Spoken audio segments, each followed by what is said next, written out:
having a great day out there today. Guys, we're going to do a little unboxing of the new Radiolink RC8X. We're going to get this thing out of the package, go through the menus, check a lot of it out. There are many functions from what I've seen on this controller, but let's get this thing out of the package here and see what we got. All right, well, real quickly here, we'll get this thing out of the nice package. It's got a really nice padded case it comes in. Let's see what we get. Well, we got some instructions first, and I would definitely be taking a peek through these because from what I've seen so far of this controller, it has many functions and a lot you could do with this thing. Anything from regular cars to drag cars to crawlers to tanks. This thing has got the setup pretty much for anything out there you guys can possibly want to use it for. Got the instruction manual. We got a little black box here filled with some goodies. I'll get this stuff spilled out here in a second. We'll check out and see what's in there. Piece of padding. Oh, looks nice already. We got the R8FG receiver and the RFGM. I'm not sure what this honestly is yet. I'll have to take a look in the manual and find out what this little piece is for. But got an 8-channel receiver on here. And from what I've understood, you can bind up to 200 cars, I believe, on this transmitter. So take a look at this transmitter here. We'll get this thing out of the package and take a look at that next. All right, well, before we get the transmitter plugged in here and turn it on, I figure we go over the accessories that was in the little black box. We have a USB cable. I'm guessing this is for updating the software and so on for the transmitter. They got a protective screen protector for your big screen on this thing. I can't wait to see this thing light up. You have the optional battery tray. Inside here will pull out, but I've seen that there is a 2S rechargeable battery pack in here, or you can use, looks like 8 AAAs or AA's. They look like AAAs to me. But anyway, also got, along with a larger trigger for your transmitter. The one that's on here feels really good, but you can change this out and put the optional one on there. Also, you got a lanyard, also a battery connector, which off the top of my head, until I look through the manual, I'm not sure what that connector's for just yet, guys. Also, this thing. I looked at the manual real fast. I didn't see what exactly this was for just yet. I'm sure many of you already know and are probably spitting it out in the comments. But I'm not sure if it has something to do with the telemetry or with the FPV option you could do on this thing. But we'll find out. Hopefully, I'll look it up here and see what this is exactly for. Like I said, we got our receiver. So let's go ahead and turn this transmitter on real quick. We're also going to go over a couple things in the manual just so you guys know what all transmitters and receivers are compatible with this thing. Beginning of the video, this piece is your gyro receiver. Kind of figured it was something along those lines, but just so you know, this R4 FGM is your gyro receiver, guys. Real quickly, I figured we'd go over a few of the key features on this transmitter, just so you guys out there wondering on, some of the immediate questions. So the weight on this thing is 15.47 ounces. It says applicable models, cars, including crawlers, tanks, caterpillars, etc., and boats and robots. They are an 8-channel receiver. The screen is 4.3 inches full color backlit IPS touchscreen, which is really nice. I can't wait to try and navigate through this menu. The control distance on this thing on the ground, it says 600 meters or 1,968.5 feet is the maximum range on this controller. It's if you have operating currents, voltages, built-in antenna, different frequencies. Another thing I wanted to mention was the compatible receivers down here. As you guys can see, it says the R8FG, the standard, the R7FG, the R6, the R6F, and so on. As you guys can see here, these are all the receivers that are compatible with the transmitter. So you don't have to go out, that if you have some of these other receivers, you don't have to go out and buy a brand new receiver just to run this thing. You can just pick up the transmitter and rebind them, and away you go. But everything else on here, I think we'll kind of mess around through the menus on here. Let's get this thing turned on. All right, let's go ahead and get this thing fired up. I am using the 2S LiPo that is supplied in here. I plugged it in. I'm probably going to try that up for a little while and see what the battery life is like. I'll carry the battery tray with me and some AAAs just to see. But let's see, we got a little protective screen on the outside. We're going to put the actual screen protector on this thing. Beautiful. I mean, guys, when you got a controller in your hand that, has just an amazing feel to it. You can tell you're holding something of quality. And this definitely has the feel. I mean, the steering control here on this thing just feels great. The trigger feels nice and smooth. And as you guys can see, there is a lot of gadgets and options and buttons on this thing. We're going to go through, and here is where you can change out your trigger. You can take that screw out, and it gives you a bigger, if you have a really large finger, you can change that out so it gives you a little more room in there. But let's go ahead and fire this thing on. So you're going to hold it down, or let's see what we get. Welcome to Radiolink. There it is. All right, I'm going to reposition the camera here, and we'll start messing around with some of these menus. All right, well, now we got her fired up here. It's amazing. You can watch your real-time view here on the screen on what your controls are doing. Your channel 2, channel 1 with your steering, and this is all touch. So in here, you go to little gear. It shows you, brings you into your main menus. You can go into your language, your theme setting, your backlight, sound, battery, vibration settings, LED settings, home button settings, external input, output, your calibration, information. You got your basic menu, which is your channel reverse, your endpoints, your sub trims, your channel settings. It just goes on. There's many things. You got your telemetry settings, and then your racing menu in here where you can do your steering curves, your throttle curves, your acceleration, your steering delay, your throttle delay, cruise control, which could be really great for the crawler guys out there when you're making a haul from one spot to the other. You could just throw that thing in cruise control and let her go. You can do idle up, throttle settings, traction controls, ABS, motor start for the gas-powered stuff out there. Different things, maybe not really the gas-powered stuff, but motor starts, it's an option. Engine cutoffs, steering mixing, brake mixing, gyro mixing. Guys, this just goes on in here. You got tank mixing, programmable mixing. I mean, this, you know, did you try and go through every single menu option right now in a video is going to take entirely too long, obviously. So I'm going to go through I'm going to kind of scroll through this and see some of the key features and stuff that I know a lot of us should be using on a day-to-day basis. And we'll kind of go over those things. All right, so we're going to go ahead and go through some of the stuff here. Obviously, we're in English here. You can change your language if need be. You can go into theme settings here, which, all right, you could change the color. So I got blue right now, orange, green, purple, and black.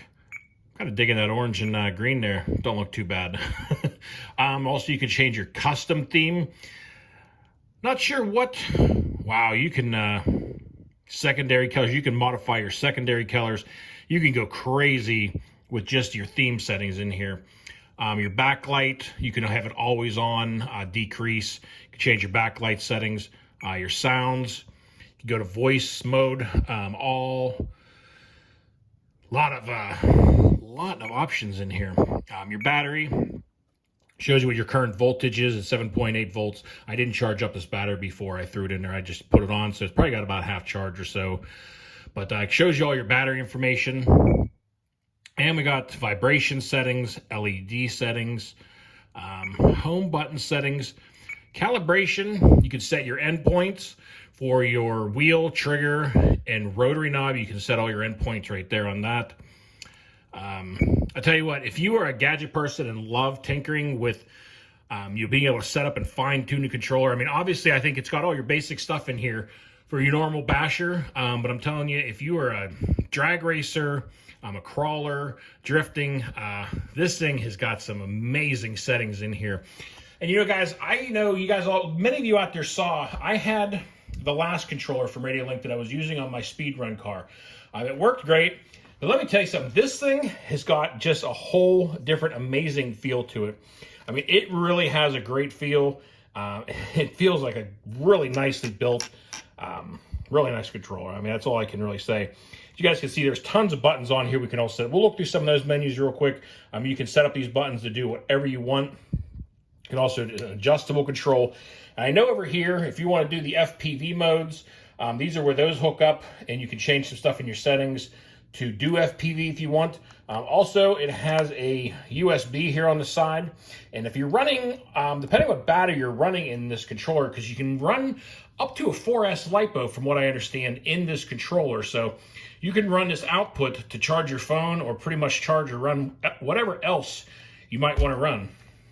All right, well, I figured we'd go through a couple of the other little settings here so you can kind of see where the basic and normal everyday use stuff is. Right here is your main menu up at your settings. You hit the controller, the little controller icon up there. It takes you here to where you can do your channel reverses. If you got servo, you need to reverse. You can go ahead and hit channel 1. You just touch that, and now it's reversed. Real super simple to use. You can do that through all your channels, all 8 channels. You got full control and function over. If you go down here to the 2 little car menus, sorry, trying to get this thing properly viewed for you guys. Down here is where you can add your different cars to this thing. And from what I've understood, you can add up to 200 models to this controller, which, you got more than 200 cars, you're doing pretty good there. But down here is where you add them. This is model 1, which I'm hoping is currently the receiver I have sent with this thing is bound up to it. And then if you want to add another one and you just touch that, here's where you can rename it, reset it, delete the model, copy the model if you want to, and add like two different add the same receiver to 2 different channels for some reason. Maybe one you have set up as a drag, or set up your different drag modes, so that way they're all the same, which is a great feature. But this is where you go through all this stuff. There's a memory card down here for your SD card. I haven't found out exactly what all that does just yet. I'm kind of learning as we're rolling along through this thing. But definitely got many, many options. But anyway, guys, I'm going to show you what we're going to bind this thing up to. I've been looking through the cars and debating on which car I wanted to put this on. I thought about putting it on the Infraction 3S, but I decided, since this is pretty much one of my favorite bashers, it's already got amazing control to it, and I have a very good feeling on how this car already handles and controls and the timing of it. We're going to throw this thing on the Techno ET48 2.0. We're going to put the receiver in this thing, get it bound up on there, and we're going to get a feel for it. Unfortunately, it's continuing to rain here at home. It just seems to rain every day. I just got home from work this morning. I was gone for a week, but hopefully the rain clears up here in the next couple days. But anyway, guys, we're going to put the receiver in the Techno and get this thing set up here, and we'll kind of mess around a little more with the menus, check some of the other features out, but we're going to get this thing in there and actually working. Real quick, if you're not interested in finding any specifications, I figured I would go ahead and scroll through the 2 pages real slowly, so anybody that wants to see some of the specifications on this thing, you can. If you're not interested in this, go ahead and skip ahead. But if you want to see something, go ahead and pause the video.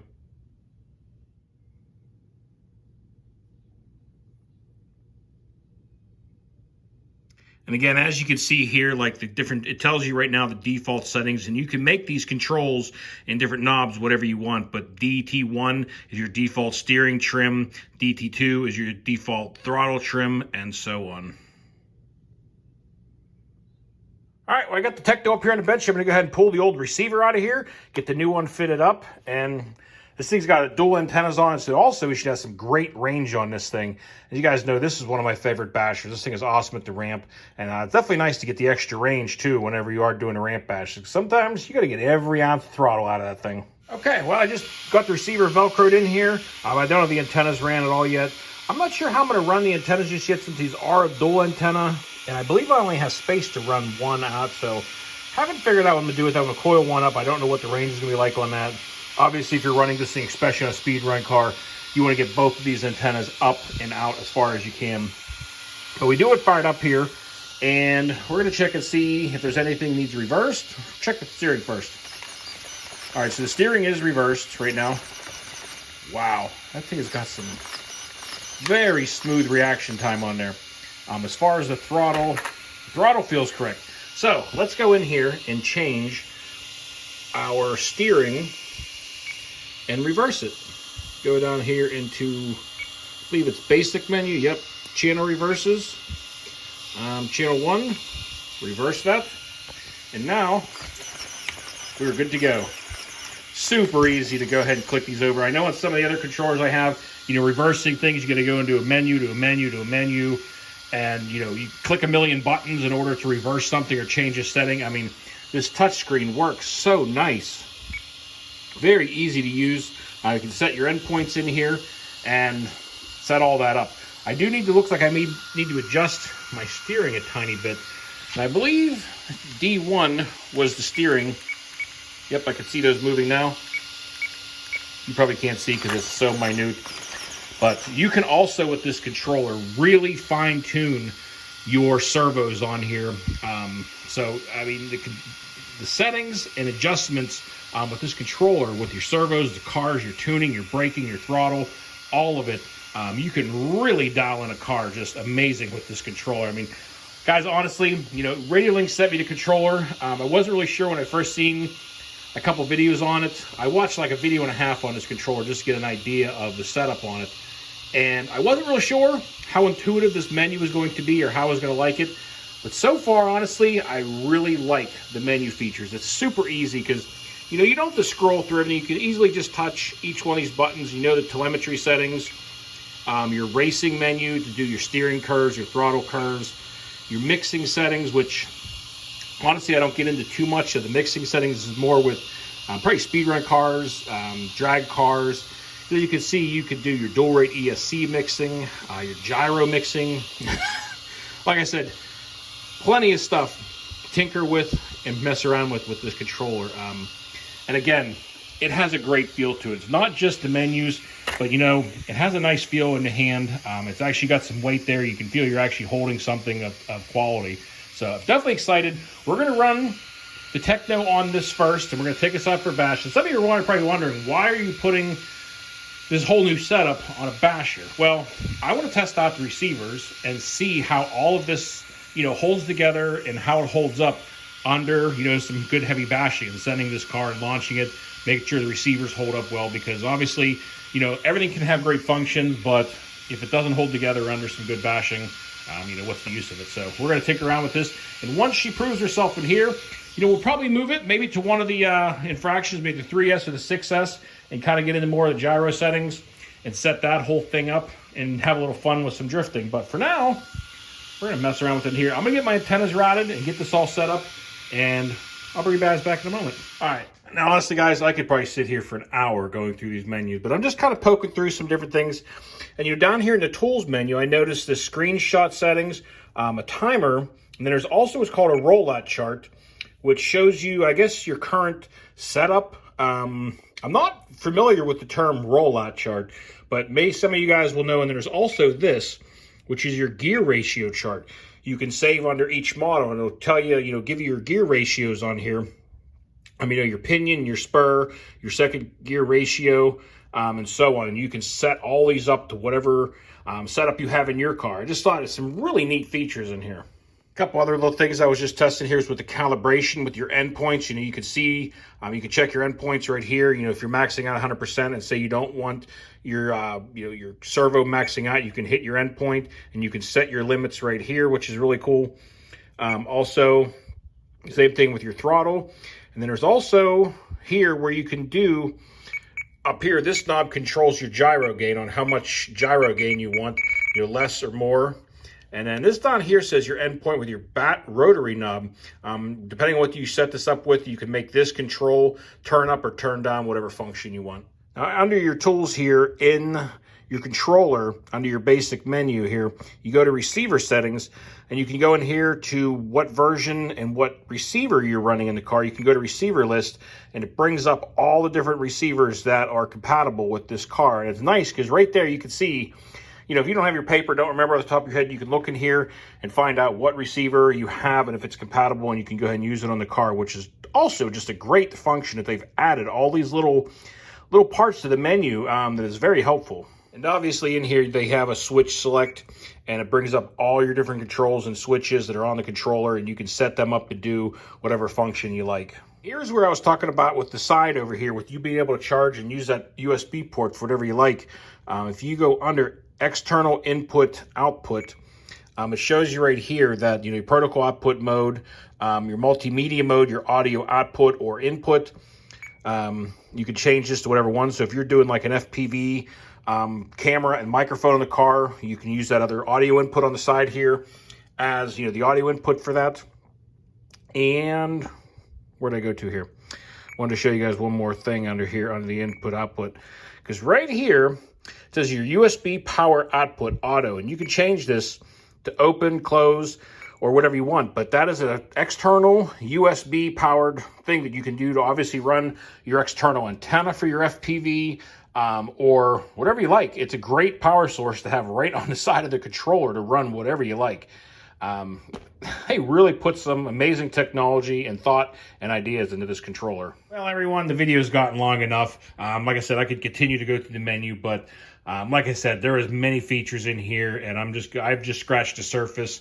But we are going to take this thing out of here very soon for a bash, and I'll kind of show in the beginning of the video what controller we're using on it, and so you guys can kind of get and find out, the reaction time, the control, the steering, the throttle timing compared to my Spectrum transmitter is what I'm really curious about. Because I mean, with the Spectrum, the DX5C, I'm sorry, there is that delay in the throttle. Anybody that has one, you do have that little bit of delay, and I'm curious to see how this one feels. And honestly, if this one feels much better, and I really like this whole menu setup, I'm going to be changing all my cars over to this transmitter and getting these receivers, because also the receivers on this car are much, much cheaper than the Spectrum. I was just double checking the prices of the receivers, and even the stock 8-channel receiver that comes with this is only $24 on Amazon versus $50 to $60 for your standard Spectrum receiver. So receivers are half the price, and the range on these things, from what I remember and what I've used them on as the speed run cars, the distance on these things were really great. I mean, way better. So curious to check this thing out. Only time will tell, and proof is in the pudding. Take this thing out, give her some good bash to see how everything holds up, see how the transmitter feels out there in the real world. But so far, guys, really dig the controller, really like the feel of it, really like the menu. And I know a lot of you guys probably may be watching this video looking at it, go, man, that menu looks confusing. There's so many things, but I'm just 100% honest with you. Once you just start touching the buttons and scrolling through it, it all makes perfect sense. It's very easy to use and navigate through. So definitely check it out. Again, I want to send a big thank you to Radiolink for sending me out this new RC8X controller. And we're going to go out, take this thing out, have some fun with it. And you guys can check back in and see how she's holding up and how I'm digging the thing. But that's going to do it for today. I hope you all enjoyed the video. So until next time, y'all be safe. Be careful out there. Peace out, everybody.